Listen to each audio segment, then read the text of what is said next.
আসসালামু আলাইকুম।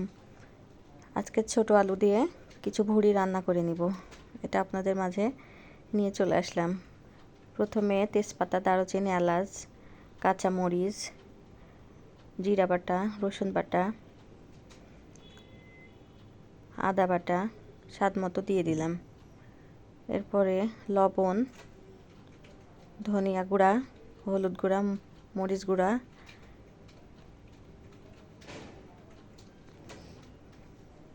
সবগুলোকে দিয়ে দিব। কিছু পেঁয়াজ কুচিও দিয়ে দিলাম।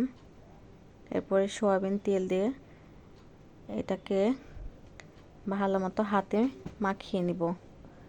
হাতে মাখানো যে কোনো রেসিপি অনেক টেস্ট হয় খেতে।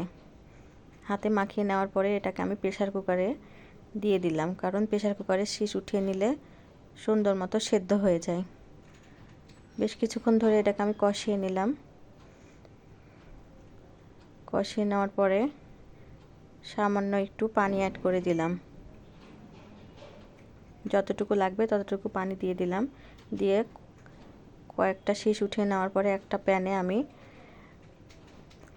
পেঁয়াজ কুচি, রসুন কুচি এবং শুকনা মরিচ, জিরা দিয়ে এটাকে তেলে দিয়ে নিলাম। তেলে দিয়ে ভালো মতো নেড়ে চেড়ে রসগুলোকে আমি একদম শুকনো করে নিব।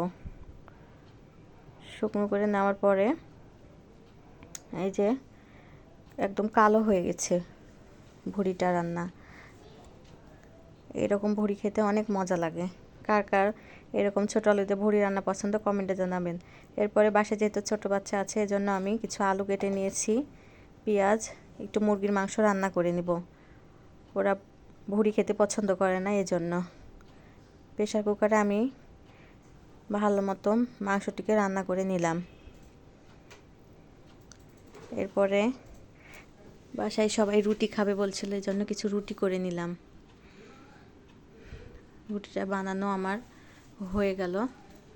এরপরে একটি প্লেটে আমি নিয়ে নিলাম মুরগির মাংস, ভুড়ি, রুটি। আল্লাহ হাফেজ।